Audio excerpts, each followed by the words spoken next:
चलो अब मैं ये आप सभी को नमस्कार, हरिओम। रिकॉर्डिंग भी ऑन हो चुकी है। अब अगला प्रश्न है, सगर प्राणायाम में पूरक कुंभक रेचक में क्या रेशियो बताया है? With count, with count. Ratio पहले बताइए, फिर काउंट बताइए। ठीक है, आप टाइप करिए, मैं नाम लेके पूछ ले रहा हूँ। हरगुन अरोरा, जी सर। बताइए। सर पूरक 16, कुंभक 64, रेचक 32, 1:4:2। बहुत बढ़िया। बीज मंत्र बताइए अशरफ जी। सगर प्राणायाम के बीज मंत्रों को बताइए सीक्वेंस में, पूरक कुंभक रेचक के।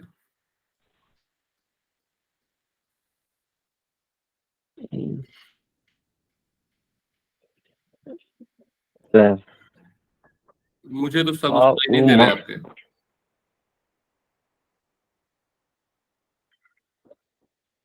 ऊ किस में होता है, आ किस में होता है, माँ किस में होता है? डिफाइन करिए। अ उ म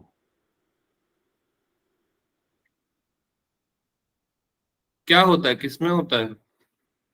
मतलब उ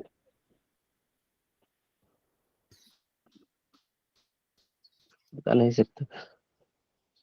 असर जी पढ़े नहीं? नहीं नहीं पढ़े? सर, नहीं सर। मेरी क्लास में बिना पढ़े मत आया करो, रिकॉर्डिंग देख लिया करो। दो लोग भी आएंगे ना तो भी मैं खुश हूँ, बहुत खुश। मुझे जितनी मेहनत मैं करता हूँ, मुझे मतलब नहीं है औरों से कि आप कितना करते हो। मेरे को चाहिए मेहनत। मुझे पता है अदर सब्जेक्ट में आप अच्छे होगे, मेरे में नहीं हो तो मेरे लिए तो जीरो हो। पूनम शर्मा जी, जी सर। सगर प्राणायाम में आप बताइए कि देवता कौन कौन से हैं, और बीज मंत्र के साथ। जी सर, इसमें देवता है सर ब्रह्मा, विष्णु और महेश। हम्म और जैसे 16 मात्रा का जब हम करते हैं तो आकार, फिर हम्म 64 में उकार और हम्म 32 में फिर माकार। बहुत बढ़िया। अकार, उकार और मकार, 16, 64, 32, है ना? हम्म। ठीक है।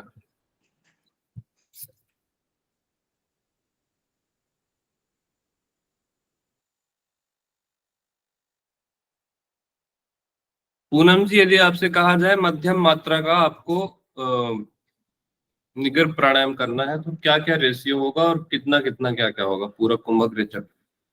जी सर, उत्तम का 20 था, मध्यम का 16 है सर। मैंने 16। केवल आपसे मध्यम पूछा है, केवल मध्यम। जी जी जी। हाँ, मध्यम का जी आपने बताया था 16, 64, 32। मध्यम का बताया था आपको ये? हाँ सर। नहीं पढ़ रहे हो, है ना? क्यों सर? नहीं पढ़ रहे हो? नहीं सर, 16, 64, 32 ही बताया था हाँ, सर। मैं ही तो गलत बता रहा हूँ आपको। अनुराधा जी बताइए। सुबह सुबह ब्रेन तेज काम करता है। अनुराधा जी बताइए। Yes sir. Sir question. मध्यम यदि मैं आपसे कहूँ निगर प्राणायाम हाँ मध्यम मात्रा वाला करना है आपने, तो आप क्या क्या रेशियो रखेंगे, क्या क्या पूरा कुंभक रेचक होगा मध्यम? सर, 16 मात्रा रहेगा तो 16, 64, 32।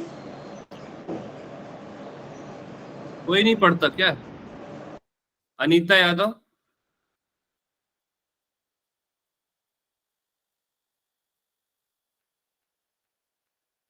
अनीता यादव। जी सर। क्वेश्चन ही नहीं सुना, सॉरी सर।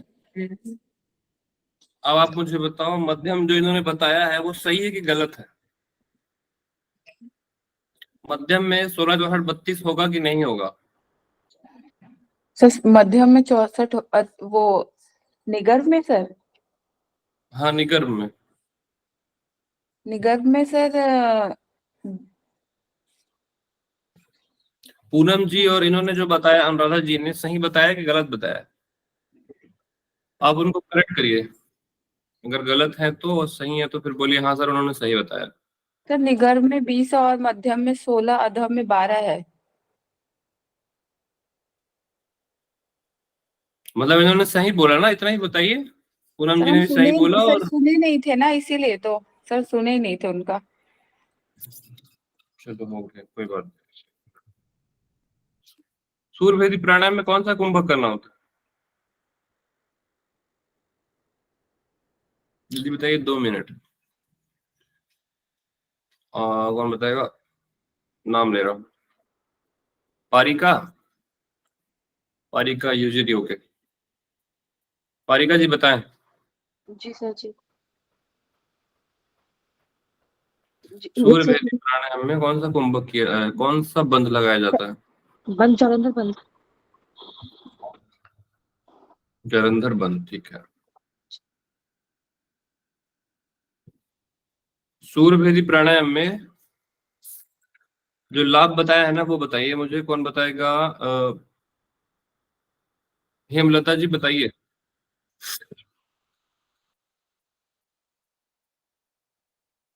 सॉरी सर, आधी क्लास मेरी हुई नहीं थी। आपकी रिकॉर्डिंग बच्चे देखेंगे, टेंशन मत लो। जी सर, मैं देखूंगी। आप कह रहे हो ना कि मुझे याद नहीं है सर, मैं क्लास नहीं देखी, सब बच्चे देख रहे हैं आप।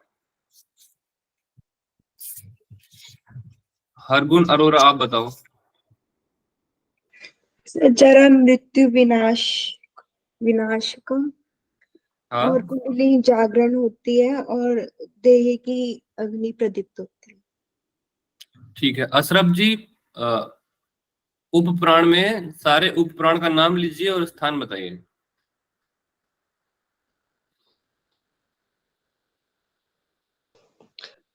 नाग, कूर्मा, क्रिकल, देवदत्ता और धनंजय। नाग का स्थान बताइए।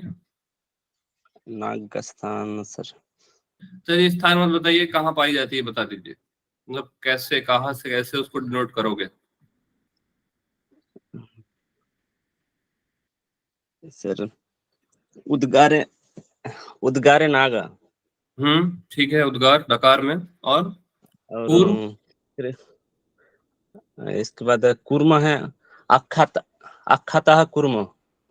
और क्रिकल, अक्षाता कूर्म, नहीं नहीं नहीं, वो तो ठीक है, स्थान है, मतलब आपको बताना है कूर्म को कहाँ पाया जाता है, क्या कार्य करती है कूर्म। उसका कार्य। पलक झपकते हो ना, कूर्म से ही झपकते हो। जी अभी तो याद नहीं आ रहा है सर। उन्मीलन में, ठीक है। जी निवेश सर। उन्मेष की क्रिया में कूर्म काम करती है आपकी। जी सर। क्रिकल बताइए। क्रिकल सर याद नहीं है अभी। क्रिकल से का क्री कंठ, का क्री कंठ, क्रिकल, का आ रहा है ना उसमें, ये मैंने ऐसे याद किया था, क्रिकल, उसमें का है तो का को कंठ से जोड़ दीजिए, कंठ है, भूख प्यास, ठीक है। जी सर। देवदत्त, देवदत्त को संजय दत्त बना लीजिए, संजय दत्त जी जमा ही ले रहे हैं। जम है हाँ, देवदत्त जमा ही ले रहे हैं संजय दत्त आपके, मुन्ना भाई एमबीबीएस। कौन सा बच गया? धनंजय बच गया। वो मृत्यु पर्यंत चलती है, कभी साथ नहीं छोड़ती। मृत्यु व्यापी है। मृत्यु के बाद भी रहती है, मृत्यु पर्यंत भी चलती है। पारिका जी जैसे बोल रहे हैं कि एक्टिव आफ्टर डेथ, अभी भी चल रही है आपके शरीर में, शब्द को डिनोट करती है धनंजय। समझ रहे हो पारिका जी? जी sir. Not active after death, that's wrong. Sir Dhananjay भाई कब कभी नहीं चलती। शब्द मृत्यु को के बाद डिनोट करती है क्या? पर सर आपने कहा था कि जो है धनंजय वो जो कब होती है तक ये कभी वाली नहीं काम चलती। एक करती जन है? बोलो, एक व्यक्ति बोलिए प्लीज, एक स्टूडेंट एक टाइम पे बोलिए ना। चलिए ममता जी क्या बोल रही हैं आप? मैं कहती धनंजय वायु ये मृत्यु के उपरांत कब तक काम करती है? कब तक कार्य करती है इसके बारे में थोड़ा सा और आपको पढ़ना पड़ेगा। जी। आप देखेंगे आपका शरीर मरने के बाद भी उसमें शरीर में बाल बढ़ रहे होते हैं और नाखून भी बढ़ रहे होते हैं। ये तो कुछ समय तक ही ना सर, 1 महीने या 15 दिन तक ही ना, उसके बाद तो हाँ, नहीं। कुछ समय होगा, उसका वर्णन अच्छे से किया गया होगा, उस विषय में मुझे नहीं पता। मृत्यु के बाद भी रहती है वो प्राण, ऐसा बोला जाता है। कुछ ठीक, समय तक कह सकते हैं। हाँ जी सर। कुछ समय आप कह सकते हैं। अब वैसे भी कुछ समय क्या, अब 1 साल थोड़ी रखते हैं मरने के बाद शरीर को, 3 दिन 4 दिन में उसको हम देह संस्कार करके हम मुक्त करते हैं देह को, है ना। ठीक। हाँ, तो लगभग ऐसा ऐसा समझ लीजिए, देह संस्कार से पहले तक वो रहती है। सच ठीक, मैंने भी बोला कि धनंजय एक्टिव परिका रहती जी है, मीन्स बोलिए अब आप। सर मैंने ये कहा था कि अगर धनंजय भी एक्टिव रहती है मीन्स वो निकलती नहीं है। वाणी वाला शब्द मैंने यूज नहीं किया। हाँ, शब्द हमारे शब्द को डिनोट कर रही है ना वो। जी जी जी। मृत्यु पर्यंत चलने वाली, वहां पे लिखा भी है, शब्द को डिनोट करती है, वो भी लिखा है वहां। सर वो चलो आगे एक बढ़ते हैं। एक चीज में मेरे को थोड़ा सा लग रहा है, ऐसा हो सकता है धनंजय में, जैसे कि कोई मृत्यु हो जाती है तो उसके हमसे देह संस्कार करने का उसकी राख को भी रख देते हैं, तो जो उसकी राख में जो उसकी चेतना होती है ना मृत्यु के बाद भी, तो वो रहती है। अगर हम उस राख को अगर कोई गलत प्रयोग भी करता तो वो उसकी आत्मा उस चेतना और वो राख से जुड़ी रहती है। तो वो एक तरीके से सिर्फ 9 प्राण खत्म होने के बाद वो प्राण बचा रह जाता धनंजय। Thank you. आत्मा को प्राण से जोड़ रहे हैं आप, सर आपको ऐसा नहीं लगता? आत्मा को प्राण से जोड़ रहे हैं आप, तो चेतना जैसी आपको महसूस होती है, ये कुछ प्रयोग किया जाता है तो ऐसा लगता है। तंत्र शास्त्र में बेसिकली ऐसा होता है, जैसा आप बता रहे हो तंत्र शास्त्र, ये हम ठम रम लम जितने भी हम बीज मंत्र पढ़ते हैं ना, सब तंत्र शास्त्र में होता है। आपके पास घेरण संहिता की किताब यदि हो, इस पे देखो, यहाँ पे ऐसा टाइप का कुछ बना हुआ है यहाँ पास, इस टाइप से ही मतलब कुछ बनाकर उस पे एक तंत्र साधना होती है। ठीक, आपने देखा भी होगा कई जगह ऐसे लिखा रहता है मंत्र वगैरह, सब तंत्र शास्त्र में वर्णित। अब ये जो चीज हम डिस्कस कर रहे हैं, ये डिस्कस वाली चीज नहीं है। आत्मा, प्राण, सब इजी लगता है बोलने में गाइस, पर ये इतना इजी है नहीं ना। इतने बड़े बड़े उपनिषद हम पढ़ रहे हैं केवल इन्हीं सब टॉपिक्स पर। प्राण जो हम बात कर रहे हैं उस पर प्रश्नोपनिषद पूरा लिखा हुआ है, और हम उस पे ऐसे चर्चा नहीं कर सकते, पहले हमें उसका अध्ययन करना होगा, है ना। अब थोड़ा सा पढ़िए, तो बहुत सारा पढ़ना है आप लोगों को, ठीक है। आपको क्या लगता है वो अच्छी बात है, लगना चाहिए, इसी को बोलते हैं रिसर्च क्वेश्चन आना। फिर उससे रिलेटेड आपने स्टडी की, फिर आप कुछ बता रहे हैं। चलिए अब हम कुछ नया सीखते हैं आज, है ना। चलिए कोशिश करेंगे कि ज्यादा से ज्यादा प्राणायाम पढ़ें।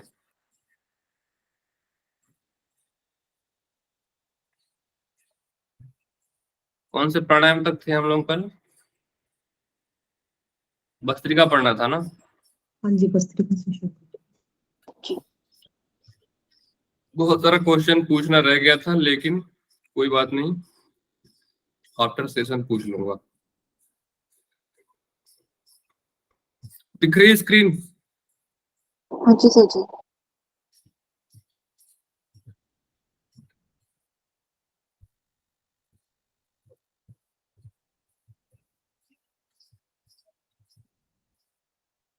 भस्त्रिका प्राणायाम, ठीक है। इससे पहले आपने जितने भी पढ़े हैं ना, उनके बारे में अच्छे से लिखना, अच्छे से उनके लाभ क्या क्या है वो इम्पोर्टेंट है, वेरी इंपॉर्टेंट।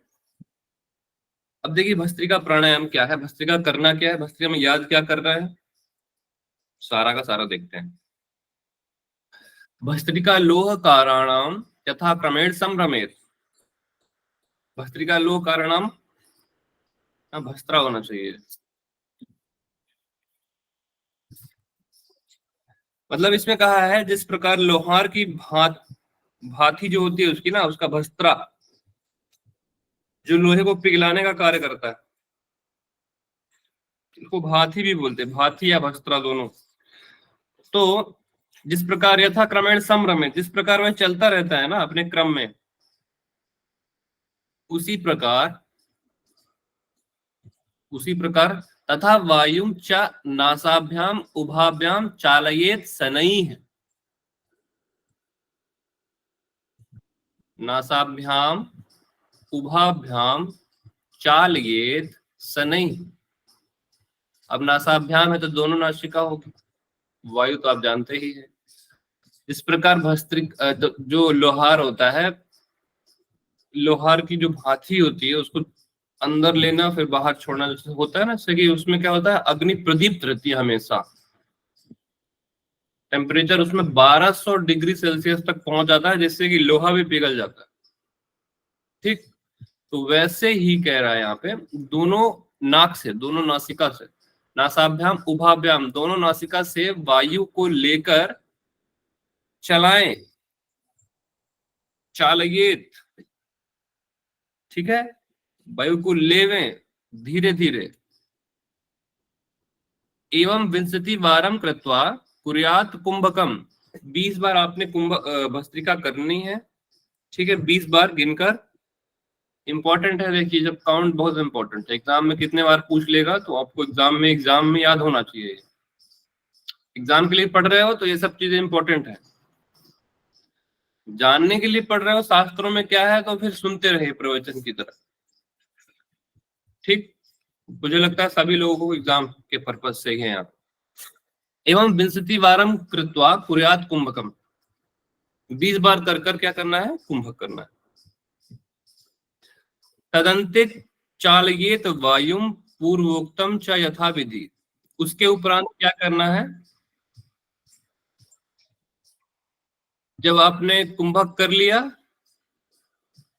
ठीक है, 20 बार आपने किया फिर कुंभक कर लिया, उसके बाद वापस से चालयेत वायु को निकाल देवे, और पूर्वोक्तम यथाविधि फिर 3 बार करें, फिर 3 बार आपको फिर 20 बार, मतलब फिर से 20 बार आपको कुंभक करना। ठीक, समझ में आ गया ना? नासिका से श्वास लेना बाहर छोड़ना, श्वास लेना बाहर छोड़ना, जो हम करते हैं भस्त्रिका में, वही करेंगे। कितने बार? 20 बार। 20 बार करने के बाद क्या करेंगे? कुंभक करेंगे। ठीक है, फिर कुंभक करने के बाद वापस छोड़ देंगे, वापस से श्वास भरेंगे, छोड़ेंगे, लेंगे, छोड़ेंगे, वही ऐसे चलते रहेगा। ये एक चरण हुआ, लेना छोड़ना, फिर कुंभक करके निकाल देना श्वास, फिर श्वास लेना छोड़ना, फिर कुंभक करना और फिर श्वास छोड़ देना। ये 2 हुआ। ठीक है,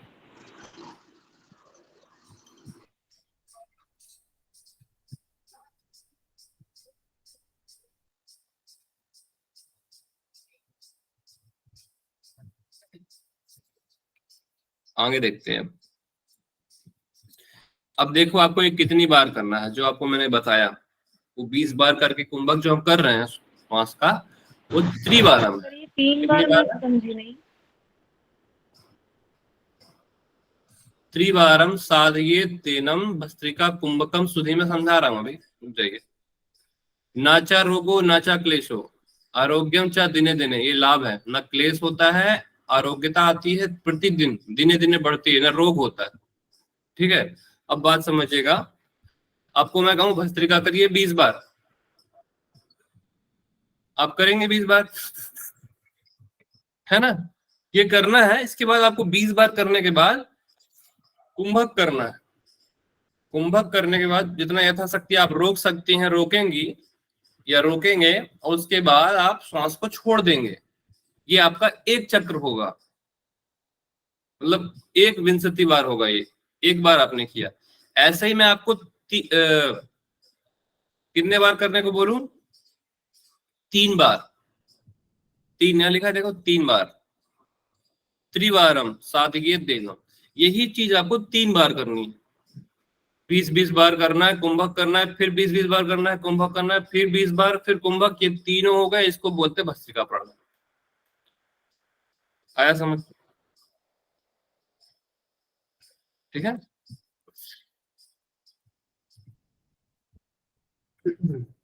अर्धरात्रे गते योगी जंतु नाम शब्द विवर्जते, भ्रामरी प्राणायाम के बारे में देख रहे हैं हम।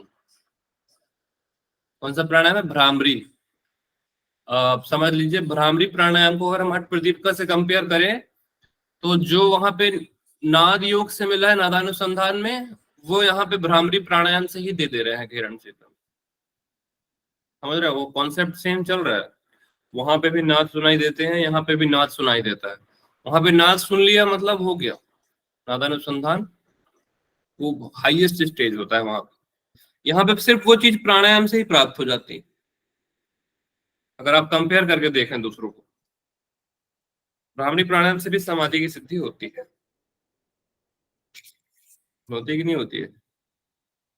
होती है, आगे दिखाऊंगा आपको, होती है। अर्धरात्रे गते योगी जंतु नाम शब्द विवर्जते। योगी को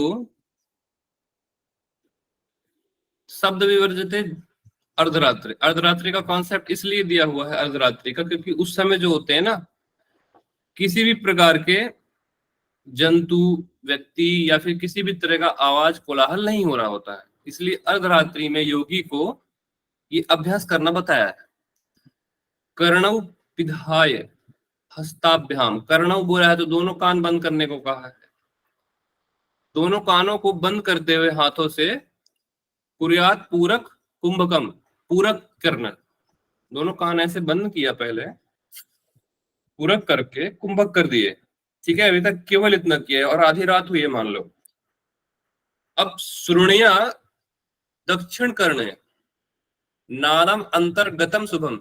अब आपने क्या करना है, दाहिने कान से, दाहिना कान ये है आपका, इसको आप ऐसा करके हो सकता है ऐसे बंद कर लें और फिर दाहिने कान से उस नाद को, शुभ नाद की ध्वनि को सुनने का प्रयास हम करेंगे। ठीक है, जो योगी साधक होता है वो ऐसे ही करता है। उस योगी साधक को सर्वप्रथम क्या सुनाई देगी? झिल्ली का नादम। झिल्ली का नादम अर्थात होता है झिंगुर की ध्वनि। वंशी नादम, पहला झिल्ली का, दूसरा वंशी नादम। वंशी मतलब होता है बंसी की ध्वनि, दूसरा वंशी हो गया। मेघ, मेघ मतलब बादल। ठीक है, मेघ, फिर झरझर, झरने की आवाज, फिर भ्रमर, भ्रमरी जो होती है ना एक भ्रमर, तो इसमें भ्रमर की नहीं है, भ्रमरी की आवाज सुनाई दे रही है। भंवरा नहीं है, भंवरी है यहाँ पे। ठीक, यहाँ पे भी देखिए मेल फीमेल है यहाँ पे। ठीक है, इस बात को ध्यान दीजिएगा। छोटी सी चीज दिख रही लेकिन है इंपॉर्टेंट। नाद की ध्वनि में भ्रमर नहीं है, भ्रमरी की आवाज सुनाई दे रही है। उसके बाद घंटा, घंटा जो हम जाते हैं तो मंदिर में बजाते हैं घंटा। फिर कांस्य, मतलब वो जो घंटा होगा वो कांस्य का होगा। ठीक है, तुरी, तुरी, तुरी भी एक वाद्य यंत्र है। तुरी, भेरी, मृदंग आदि निनाद, फिर दुंदुबी भी है। ठीक है, आनक दुंदुबी मतलब ताशा और नगाड़े होता है वैसे। ठीक है, यहां से देख लो ये सारी चीजें, मेघ, झरझर, भ्रमरी, घंटा। जो घंटा है कांस्य का घंटा है। ठीक है, वो सुनाई दे रहा है। तुर्री होता है, भेरी होता है, मृदंग होता है, और आदि निनाद दुंदुबी, इसका मतलब है ताशा और नगाड़ों की ध्वनि इसमें सुनाई देती है। अब इस पे देखते हैं संस्कृत में क्या लिखा है, हिंदी में।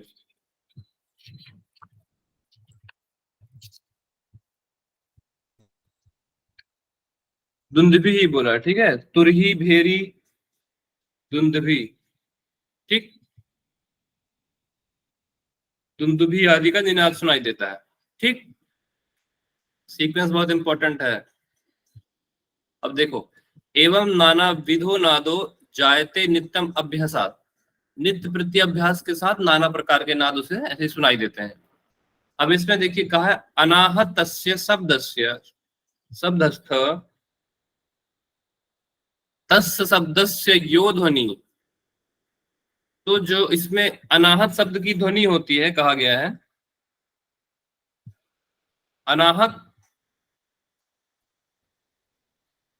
अनाहत शब्द की जो ध्वनि है उस ध्वनि के भीतर एक ज्योति है। अनाहत शब्दस्य, जो अनाहत शब्द है, तस्य शब्दस्य, उस ध्वनि के भीतर, ध्वनेर अनंतरम, अंतर्गतम, ज्योति, एक ज्योति है, ज्योतिर अंतर्गतम मन, उस ज्योति के अंतर्गत मन है। अनाहत के अंतर्गत एक ज्योति है, ज्योति के अंतर्गत मन है, मन का ही सारा खेल है। तन्मयो विलयम याति, उसी में ही मन विलीन हो जाता है। और किस पद की प्राप्ति होती है? तत् विष्णु, विष्णु के परम पद की प्राप्ति होती है। क्वेश्चन बनकर आएगा कि विष्णु के परम पद की प्राप्ति किस प्राणायाम से होती है? तो भ्रामरी प्राणायाम से। किस प्राणायाम में नाद सुनाई देते हैं? तो भ्रामरी प्राणायाम में नाद सुनाई देते हैं। एवं भ्रामरी संसिद्धि समाधि सिद्धि मापनुयात, समाधि की सिद्धि, भ्रामरी की सिद्धि जिसकी हो जाती है, उसकी समाधि भी परम रूप से लग जाती है। ठीक है, अच्छे से उसकी समाधि भी लग जाएगी। और क्या इंपॉर्टेंट है? जपाद अष्ट गुणम ध्यानम, ध्यानात अष्ट गुणम तपः, जप से ध्यान 8 गुना श्रेष्ठ है, ध्यान से तप 8 गुना श्रेष्ठ है। फिर तप से, गानम मतलब नाद, उस नाद की बात हो रही, क्योंकि अभी अनाहत शब्द से चल रहा है ना, अनाहत शब्द से, तो उसी यहाँ गानम मतलब होता है आपका वही नाद। तो जो नाद है वो तप से 8 गुना श्रेष्ठ है। और गानात परम, गानात परत परम, परत तरम नाही, गानात पर तरम नाही, और नाद से श्रेष्ठ कुछ भी नहीं। तो बताइए, जप से ध्यान 8 गुना श्रेष्ठ, तो फिर तप जो है, तप वो जप से कितना गुना श्रेष्ठ हुआ? 16। 16। बहुत बढ़िया।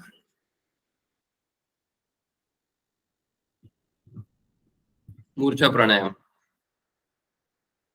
इंपॉर्टेंट चीजें लिख लियो ना, पेन कॉपी लेकर बैठा करो मेरी क्लास में, अदरवाइज बहुत अच्छी चीजें छूट जाएंगी, दोबारा पढ़ोगे तो समझ में भी नहीं आएगा। सुखेन कुंभकम कृत्वा मनश्च ध्रुवोर अनंतरम, सुखपूर्वक कुंभक कृत्वा मतलब करते हुए, मनश्च ध्रुवोर अनंतरम, अपने मन को कहाँ लगाना है? भ्रू के मध्य में। कैसे लगाना है? संतज, सभी प्रकार के विषयान, विषयों को त्याग कर, सुखपूर्वक मनोमूर्छा लगानी है। ठीक है।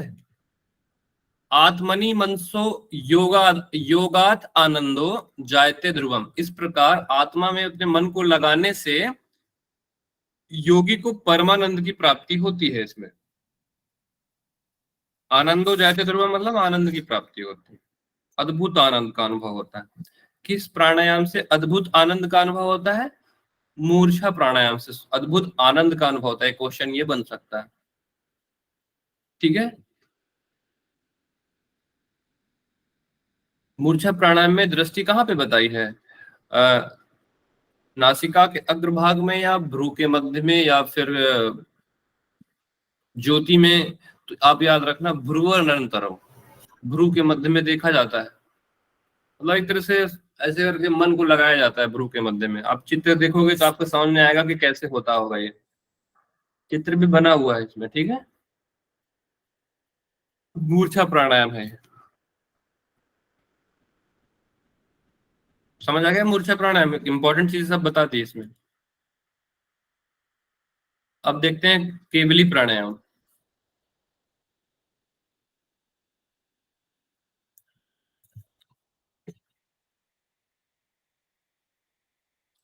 अजपा गायत्री इसके पहले कहां पे सुनी है आपने? अजपा गायत्री सुनी है? ध्यान बिंदु उपनिषद में। ध्यान बिंदु उपनिषद में। और मुझे लगता है अगर आपने योग बीज पढ़ी है वो जी बीज सर। है योग चूड़ामणि। योग बीज है, योग चूड़ामणि है, तो आपने वहां पे भी अजपा गायत्री सुना होगा ना, पढ़ा भी होगा। जी सर। 21,000 कितना? 21,000 21,600। 600। जब हम श्वास छोड़ रहे हैं तो श्वास ले रहे हैं तो सो एक सा आवाज आ रहा है, हा सा, है ना? स। आप खुद ही करके देखो, जब हम श्वास अंदर ले रहे हैं तो हल्का सा स की ध्वनि आ रही है, श्वास छोड़ रहे हैं की ध्वनि आ रही है। मतलब ये जो है ना, ये एक गायत्री है, जपा गायत्री इसको बोल रहे। जब ये उल्टी चलने लगे तो अजपा गायत्री हो जाती है, ठीक है? तो नॉर्मल गायत्री जब उल्टा चलने लगे तो इसको अजपा गायत्री बोलते हैं। उसी को देखो, शब्दों को हमने जो बात की है ना अभी, उसको यहाँ पे संस्कृत में लिखा होगा। हकारेण बहिर्यति, हकार के द्वारा जो वायु होती है, प्राण वायु, वो बाहर निकलती है हाँ का आवाज करते हुए, हम का आवाज करते हुए। सकारेण विषेत पुनः, और वापिस वो सकार की ध्वनि के रूप में वापिस आती है, वही प्राण वायु। समझ गए? उसके बाद बताया है कि जो प्राण वायु है, एक जीव 60 शतानी दिन रात्रों, दिन और रात मिलाकर 21,000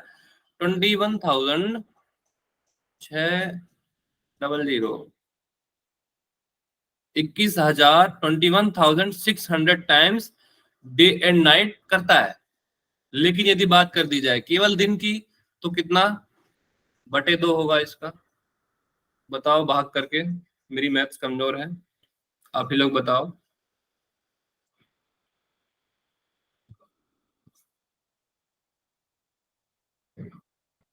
बताओ। 10,800। 10,800। सर 10,000 दो है नहीं ये? 750। नहीं, 2 है 3 है? 2 है, 2। सर 2 है ना, 10 तो 10,800 होगा। 10,800 होएगा सर। 10,800। अरे 2 दहम 20 बचा 1, 2 8 16, 00 10,800। 750। मेरी मैथ कमजोर है, फिर भी आप लोगों से पहले लगा दिया मैं, ठीक है? देखो 10,800 बार एक केवल दिन में करेगा वो। अगर दिन और रात बोल दो तो 21,600 बार करेगा। कॉन्सेप्ट क्लियर है? यहाँ पे सहस्त्राण्यन एक विंशति, मतलब वही एक विंशति मतलब हो गया 21, सहस्त्राण मतलब 21,000, ठीक है? 600 बार करता है। आगे देखते हैं अब।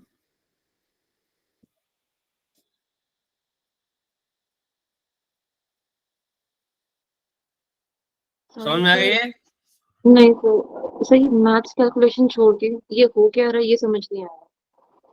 नहीं समझ में आया? देखो मार्क्स का कैलकुलेशन समझ में आ गया है आपको। एक समझ लो, एक अजपा गायत्री होती है जो अभी देख रहे हो आप, सामान्य रूप से हम और सा हो रही है हमारी बॉडी के भीतर। एक व्यक्ति करता ही है, एक कोई भी जीव होगा ना, तो हम हा और सा, हंस जाप कर ही रहा है। वो श्वास छोड़ रहा है तो हम की ध्वनि, श्वास ले रहा है तो स की ध्वनि। इसको एक ध्वनि के साथ हर व्यक्ति जो भी जी रहा है, जब तक जीता रहता है तब तक ये करता है। सदा जीवितो जपति सर्वदा, अजपा नाम की गायत्री जीवो जपति सर्वदा, सदैव करता रहता है ये, ठीक है? छोड़ते समय हा, लेते समय स। कितनी बार? 60 शतानी मतलब 600, सहस्त्र मतलब 1,000, एक विंशति मतलब 21,600 बार पूरे दिन और रात्र में करता है। अब देखिए ये बातें क्या बोली गई हैं। मूलाधार में यथा मूलाधारे हंसस तथा ही हृदय पंकजे तथा नासा पुट द्वंद्वे त्रिभी हर्ष समागम। ये जो आपको हंस जाप देख रहे हैं ना, हाँ और सा, अचपा नाम की गायत्री जो चल रही है, यहाँ पे त्रिसंगम बोला है। एक मूलाधार में होती है, एक हृदय पंकज में होती है, मतलब हृदय में होती है, और एक नासापुट द्वंद्वे, दोनों नासापुट में होती है। इन्हीं को त्रिसंगम बोला है। ये 3 स्थान में, मूलाधार में, हृदय में और नासापुट में, ये 3 जगह आपकी ये अजपा नाम की गायत्री सदैव चलती रहती है। श्वास प्रश्वास का आना जाना 3 प्रकार से यहाँ होता रहता है। ठीक है, कोई जी रहा है कि नहीं जी रहा है? जी जी जी जी। कोई कुछ बोल रहे हो क्या? कुछ चीजें नई है, अपने दिमाग में डालिए। षण्वत अंगुली मानम शरीरम कर्म रूपकम, ये कर्म रूपी जो शरीर है हमारा, इसकी लंबाई यहाँ पे षण्वत अंगुली मानम मतलब 96 अंगुल बताइए। कितनी? षण्वती अंगुली मानम, 96 अंगुली हमारे शरीर का मानक बताया हुआ है। कर्म रूपी शरीर जो कर्म कर रहा है, देह हमारा। देहात बहिर्गतो वायु स्वभावात 12 अंगुली, 12 मतलब 12 होता है। अगर देह से हमारी ये वायु बाहर निकल जाए, यहाँ पे वायु का माप बता दिया, वायु अर्थात आपके प्राण का माप, प्राण की भी माप यहाँ पे हमारे ग्रंथों में बताई हुई है कि 12 अंगुल हमारा श्वास जो होता है उसकी लंबाई, मतलब एक्चुअली ऐसा नहीं है, ये ऐसा होगा कि 12 अंगुल यदि हमारी श्वास हमारे शरीर से बाहर निकल जाए तो ये समझ लो 5 मिनट तक रहने के बाद वो आदमी समाप्त हो जाता है। ऐसे आप प्राण की लंबाई समझ सकते हो, वरना प्राण को कैसे नापोगे आप? 12 अंगुल कैसे नापा होगा उन्होंने? ऐसा कॉन्सेप्ट नहीं है, ये ऐसा कॉन्सेप्ट है कि आपके देह से यदि 12 अंगुल आपका श्वास, जितनी भी क्षमता है एक सामान्य व्यक्ति की, अगर वो श्वास आपके शरीर से बाहर निकल जाए उतनी दूर तो आप समाप्त हो जाएंगे। तो यहाँ पे इस तरह से नाप के यदि हम देखा जाए वायु की लंबाई तो 12 बताई है प्राण की। और वही प्राण जब हम गाना गाते हैं ना, गाना कोई भी गाते हैं, जब हम गाना गा रहे होते हैं ना तो वो प्राण जो है हमारा, प्राण रोकना पड़ता है, उसमें बोलते हैं ना डायफ्राम को खींचना पड़ता है। जैसे मैं गाना कभी कभी गाता हूँ तो गाना गाने के लिए ना आदमी मुंह से गाना नहीं गाता, एक्चुअली गाना हम गाते हैं पेट से। जो पेट है मतलब एक तरह से वायु को हम बाहर छोड़ते हैं, बाहर तो 16 अंगुल तक बाहर छोड़ते हैं। जब भोजन करते हैं तो 20 अंगुल तक उस प्राण को बाहर छोड़ते हैं। ठीक है, स्वभाव है, चलता है ये। खाते खाते श्वास भी ले सकते हैं आप, फंस जाएगा यहाँ पे, एपिग्लोटिस होता है ना, यहाँ क्या होता है पढ़ते हो ना आप लोग एनाटॉमी, फिजियोलॉजी में कुछ तो पता होगा। जी सर। क्या होता है यहाँ पर? सर से खाना खाने का टाइम 20-25 मिनट बोलते हैं कि खाना 20-25 मिनट में खाना चाहिए, तो क्या हम 20-25 मिनट सांस नहीं लेंगे? यार आप लोग समझते कैसे नहीं हो छोटी छोटी चीजों को? देखो मैं कहाँ कह रहा हूँ कि आप सांस छोड़ देते हो फिर खाना खाते हो। जब आप निगल रहे हो ना खाना को अंदर, उस समय आप सांस नहीं ले रहे हो। उस समय सांस ले लोगे तो हो सकता है आपका भोजन आपके श्वास नली में फंस जाए और आप स्वर्ग सिधार जाएं। कहने का तात्पर्य केवल ये है, भगवान ना करे कभी किसी के साथ ऐसा हो, और होता है तो हम लोग ऐसे, डॉक्टर लोग देखे होंगे कि ऐसे करके पीछे से ऐसे प्रेस करते हैं ताकि वो श्वास नली में जो चला गया वो निकल जाए। तो क्या तो कहते हैं याद नहीं है, लेकिन वो बहुत इफेक्टिव है। काफी बार बच्चों को हो जाता है, वो पीछे से ठोकते हैं ना हम लोग, यहाँ पे ऐसे ठोकते हैं, जो उस श्वास में डिसबैलेंस के कारण ही होता है। खाते समय यदि श्वास पर ध्यान नहीं दिया, पानी भी हमारे अंदर उसमें चले जाता है। ये उसी चीज को आपको बताया जा रहा है संस्कृत। तो ये 96 अंक क्या है? शरीर देह की लंबाई अंगुली से नापोगे ना। सर ये समझी नहीं मैं थोड़ा।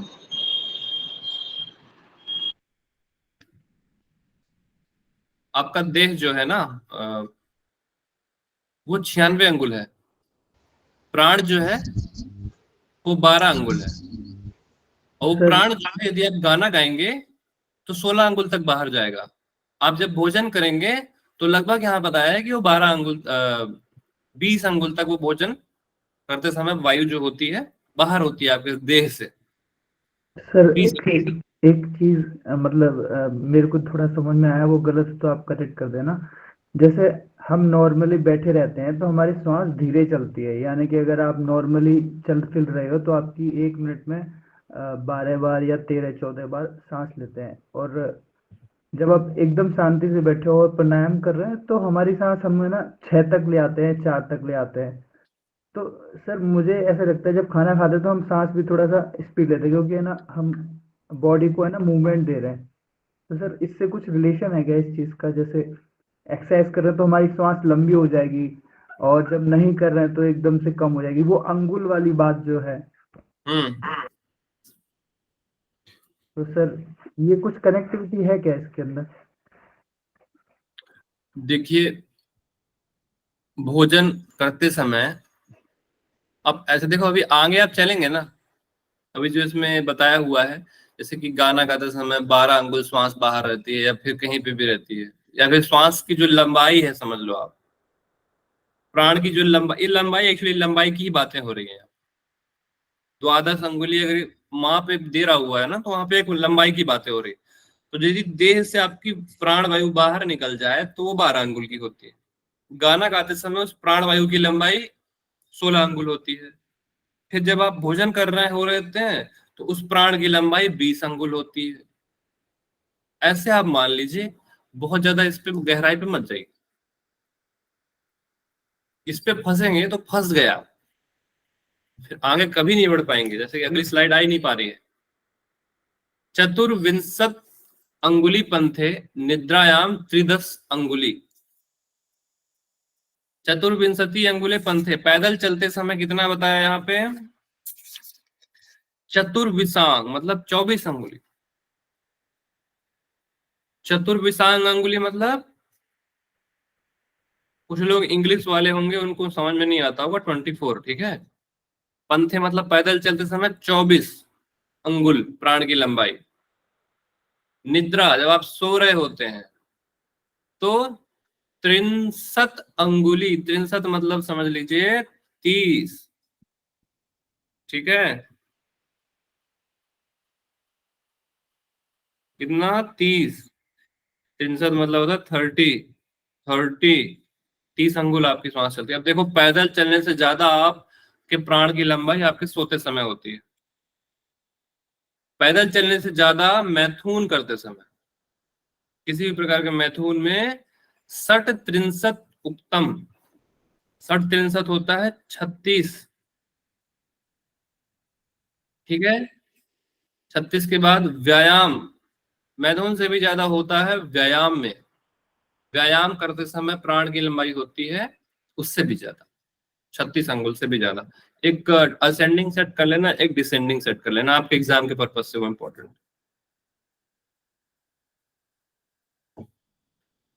ठीक है। स्वभावे अस्य गन्ते परम आयु प्रवर्धते आयु क्षयो अधिके प्रोक्तो मारुते चा अंतरांगते। अब देखिए, जो स्वभाव से यदि जो वायु चल रही है आपकी,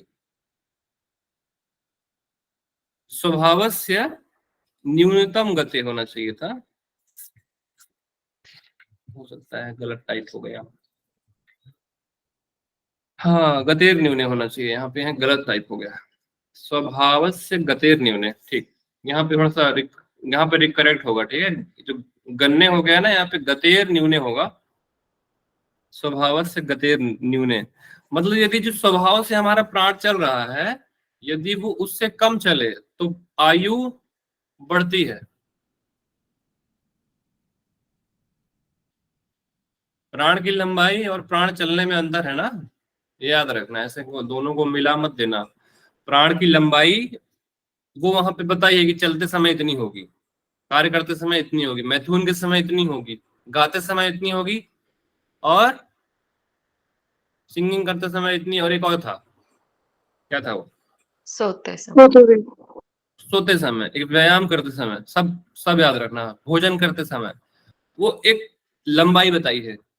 लेकिन जो प्राण है ना, यदि जो जितनी दी हुई है एक व्यक्ति को, गिन के मिली है हमको श्वास, हम उसको यदि सहज रूप से प्रयोग करते हुए, प्राणायाम करते हुए, उसको बहुत लंबे समय तक यदि मान लीजिए हम अपने श्वास को रोक लें, आप एक योगी नहीं हो, पहली चीज। अगर आप जस्ट इमेजिन करो तो आप उस चीज को समझ सकते हो। फिर एक व्यक्ति प्रश्न पूछेगा, सर तब तो हम कपालभाति करते हैं, तब तो हम रेचक करते हैं, भस्त्रिका करते हैं तो लेचे छोड़ते हैं, लेना छोड़ना करते हैं, उसमें तो ज्यादा प्राण का हनन हो रहा है। उससे प्राणों की आपकी शुद्धिकरण हो रही है। ठीक है, वो आपके ग्लैंड्स पे काम कर रहा है, आप उसको उस तरह से समझो। लेकिन वही सब करते करते आपके आपके शरीर का सामर्थ्य इतना हो गया कि जो समान व्यक्ति यदि 5 मिनट ज्यादा बोल दिया मैं, यदि समान व्यक्ति 2 मिनट श्वास रोक पा रहा है मैक्स टू मैक्स, आप वहां पे 12 दिन तक श्वास रोककर आप ध्यान में बैठे हैं, समाधि में बैठे हैं। आपने कहीं भी पढ़ा भी होगा 12 दिन के ध्यान से समाधि लगती है, 12 दिन के ध्यान से समाधि लगती है, ऐसे श्वास को रोककर। तो आपने यदि इतना कपालभाति भस्त्रिका पढ़ रहे हैं, इससे तो सर श्वास का हनन हो रहा है, बार बार हम श्वास ले रहे हैं छोड़ रहे हैं, तो इससे तो हमारा प्राण घट रहा है। जैसे कि यहाँ पे लिखा है, यदि स्वभाव से प्राण कम चल रहा है तो प्राण बढ़ेगा, आयु बढ़ेगी, लेकिन आयु क्षय अधिके। यदि यही प्राण आपका ज्यादा चलने लगे तो आयु का क्षय होता है। मारुते चांतरांगते, यदि ज्यादा चले तो ये प्राण हमारा, आयु जो हमारी है वो कम होती है। यहाँ पे ये लॉजिक आता है ना कपालभाति भस्त्रिका, तो यहाँ पे ये समझाना चाह रहा हूँ, इसको करने से आपके शरीर की क्षमता इतनी हो गई कि आप 12 दिन तक, एक साधक है आप इमेजिन करें तो आप 12 दिन तक अपनी श्वास को रोक सकते, 12 दिन तक। अब सोचिए उस समय क्या स्थिति होगी आपके शरीर, केवल एक श्वास लेंगे आप वो 12 दिन के बाद।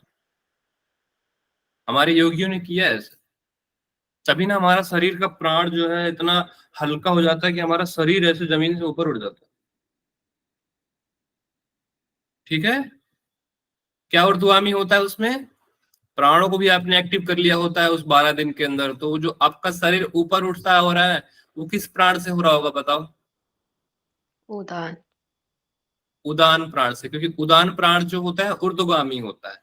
उदान प्राण ही आपके प्राण से, शरीर से प्राण को बाहर लेकर जाता है। आप जब देह त्यागते हैं तो उदान प्राण ही आपके शरीर से, आपके शरीर को छोड़कर जाने का कार्य करता है वो उदान, क्योंकि वो ऊर्ध्वगामी होता है। ऊर्ध्वगामी मतलब अप साइड जाने वाला। तस्मात् प्राणे इच्छते देहे मरणम नैव जात, जब तक ये प्राण शरीर में है तब तक मरणम नैव जात, तब तक मृत्यु नहीं होती। ठीक,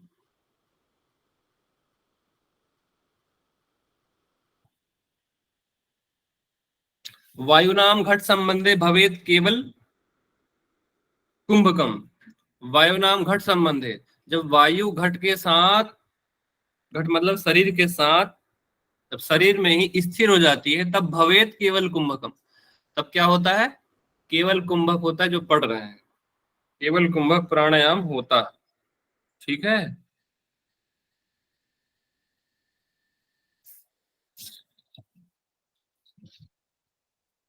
टाइम हो गया है।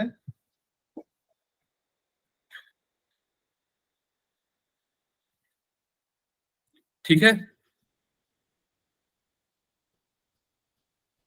टाइम हो गया है, इसके बाद हम लोग कल पढ़ेंगे। कल हम पढ़ेंगे, ये कल खत्म हो जाएगा। वैसे कल हम ध्यान पढ़ेंगे, एक्चुअली बेसिकली हम कल ध्यान पढ़ेंगे, और इस पे जो भी इम्पोर्टेंट था ऑलमोस्ट आपने पढ़ लिया है। ये केवल कुंभक में 21,600 इम्पोर्टेंट है। प्राण, प्राण का माप जो बताया हुआ है वो इम्पोर्टेंट है, देह का माप इम्पोर्टेंट है, आगे कुछ चीजें इंपॉर्टेंट मैं बता दूंगा कल। बेसिकली हम कल ध्यान पढ़ने वाले हैं। ठीक है, और फिर यदि आप सोच रहे हो मन में कि सर यदि हम अजपा गायत्री करनी चाहें और ऐसे ही करना चाहें, श्वास को बढ़ाना चाहें, तो कैसे करेंगे सर? तो उसके बारे में थोड़ा सा आगे आगे बताया हुआ है कि कैसे कैसे करना है। ठीक है, 5 बार दिन में करना है, ये सारा चीज आगे थोड़ा सा डिस्क्राइब किया हुआ है, उसको हम कल थोड़ा सा डिस्कस करके फिर हम कल ध्यान पढ़ेंगे। ठीक है, तो थोड़ा सा रिवाइज करके आएगा। मैं कहीं से क्वेश्चन पूछता हूँ तो आपकी जाती है रिकॉर्डिंग, जिंदगी भर वो आपकी रिकॉर्डिंग वहां पड़ी रहेगी, लाइफ टाइम डाटा है वो, है ना?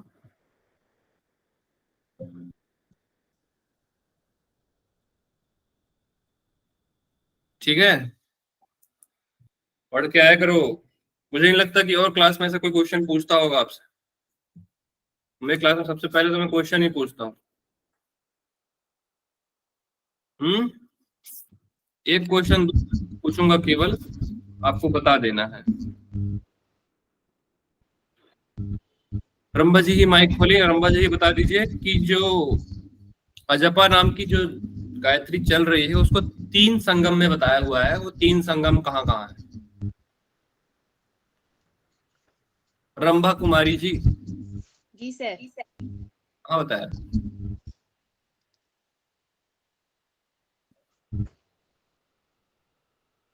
तीन संगम है ममता रॉय। मूलाधार है, हृदय कमल और नासापुट है। बहुत बढ़िया ममता जी, बहुत बढ़िया। ममता जी की रंभा जी हैं? ममता रॉय सर। ठीक है। एक व्यक्ति, एक जीव पूरे दिन में कितनी बार अजपा गायत्री करता है पारिका? जी 21,600 पूरे दिन में ना? जी 24 घंटे दिन रात वाला। तो पूरे दिन रात थोड़ी बोला मैंने केवल पूरा दिन बोला, पूरा दिन। आपने जो पढ़ाया था उसमें दिन रात बोला था। मैंने रात बोला, क्या बोला? रात, संध्या जी रात बोला मैंने? नहीं सर, अभी सिर्फ दिन ही बोला। अभी उत्तर दिन क्या उत्तर क्या होना चाहिए था पारिका जी का? If you divide by 2 means 10,800. हाँ, 10,800 बोलना था आपको, 10,800। मैं हिंदी से पढ़ा हूँ बेसिकली, मैं हिंदी बैकग्राउंड का हूँ। इंग्लिश ग्रामर अच्छी थी मेरी, तो मैं दोनों में पकड़ रखता हूँ। ठीक है, कोशिश करेंगे इंग्लिश वाला बैच ज्वाइन करने की कभी। कॉन्सेप्ट क्लियर होना चाहिए, लैंग्वेज तो कुछ पल का ही बैरियर है। ठीक है, और मुझे बताइए निद्रा के समय प्राण की लंबाई क्या होती है? निद्रा के समय, सोते समय। कोमल उत्तर बताओ इसका। सोते समय आपके प्राण की लंबाई कितनी होती होगी? 20 अंगुल। 20 अंगुल। नीता जी पैदल चलते समय कितनी होगी? जी सर। पैदल चलते समय? पैदल चलते समय नहीं पता सर, मैं 24 होना चाहिए सर। मैं खाना बना रही थी, बोलने वाले थे ना? पक्का ना, ऐसे ही था।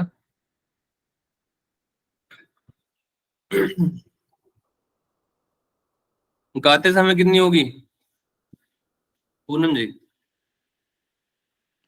16 सर। ठीक है, प्रियंका पांडे जी?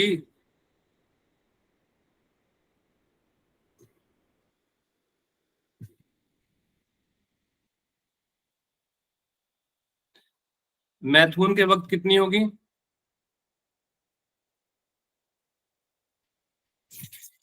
60। वाह वाह वाह वाह, गजब। 36 सर। अरे पारिका जी ने 60 टाइप किया, वो देख हंसी आ रही है मेरे को। अरे 36 होगी, कहाँ से 60 पहुंचा दिए यार। 60 तो जाएगी तो मर जाएगा आदमी। लॉजिक लगा करो थोड़ा सा। एक असेंडिंग और डिसेंडिंग में सेट कर लेना, ठीक है?